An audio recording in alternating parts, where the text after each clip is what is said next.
బనకచెర్ల వివాదంపై కీలక పరిణామం జరిగింది. కేంద్ర మంత్రి సిఆర్ పాటిల్ సూచనలతో ఏపీ తెలంగాణ అధికారులు త్వరలో భేటీ కానున్నారు. విభజన సమస్యలతో పాటు బనకచెర్ల వివాదంపై చర్చించనున్నారు.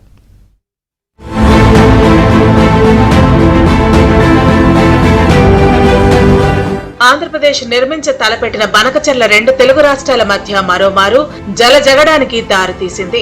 ఇక దాన్ని అస్త్రంగా అందుకుని బీఆర్ఎస్ తెలంగాణలో వాటర్ సెంటిమెంట్ ను రగిల్చేందుకు ఎత్తుగడ వేసింది. ప్రభుత్వం మీద విమర్శల దాడిని మొదలుపెట్టింది. దీంతో ప్రభుత్వం సైతం రంగంలోకి దిగి బీఆర్ఎస్ విమర్శలను తిప్పికొడుతోంది. బీఆర్ఎస్ సర్కార్ పోటాపోటీ పవర్ పాయింట్ ప్రజెంటేషన్స్, మాటల తూటాలతో తెలంగాణ పొలిటికల్ స్క్రీన్ పై బనకచెర్ల సెంట్రిక్ గా బిగ్ ఫైట్ నడుస్తోంది. మొండిగా ముందుకు వెళితే లీగల్ ఫైట్ చేస్తామని ప్రకటించారు. టీఆర్ఎస్ ప్రభుత్వం పూర్తి చేసి ఉంటే, దేవాదులు పూర్తి చేసి ఉంటే, సీతారామ ప్రాజెక్టు పూర్తి చేసి ఉంటే, సీతమ్మ సాగర్ బ్యారేజ్ పూర్తి చేసి ఉంటే, సమ్మక్క సార నుంచి ఆయకట్టుకి ఉంటే, ఆ గోదావరి నది మీద గౌరవాన్ని పూర్తి చేసి ఉంటే, తుమ్మరేటి పూర్తి చేసి ఉంటే, అసలు ఈ రోజు ఈ బనకచెర్ల వివాదమే లేకపోయింది. వాళ్ళు ప్రాజెక్టు కట్టలేరు కాబట్టి ఆ నీళ్లు సముద్రంలోకి పోతున్నాయి. ఈ రోజు వాళ్ళు ఉల్టా చోర్ కుత్వాల్పై టాంక్ పెట్టు తప్పు చేసింది వాళ్ళు ఇంకెవరినో బయట చేసే ప్రయత్నం చేస్తున్నారు.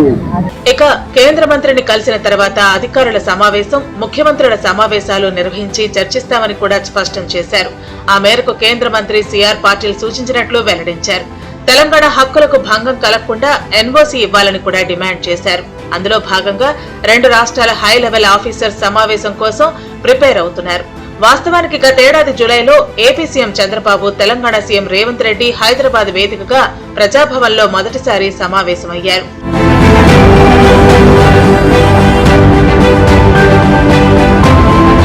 ఇరు రాష్ట్రాల సీఎంల సమావేశంలో రెండు రాష్ట్రాల మధ్య అపరిష్కృతంగా ఉన్న విభజన సమస్యలకు చర్చల ద్వారానే పరిష్కరించుకోవాలని నిర్ణయం తీసుకున్నారు. ఇప్పుడు బనకచెర్ల సహా విభజన సమస్యల మీద చర్చించడానికి వరుసగా అధికారుల కమిటీ, ముఖ్యమంత్రుల సమావేశాలకు రెడీ అయ్యారు. 1-2 రోజుల్లో అందుకు సంబంధించిన తేదీ, వేదిక ఖరారు అవుతుంది. అందుకోసం తెలంగాణ సీఎస్ ఏపీతో సంప్రదింపులు జరుపుతున్నట్లు సమాచారం.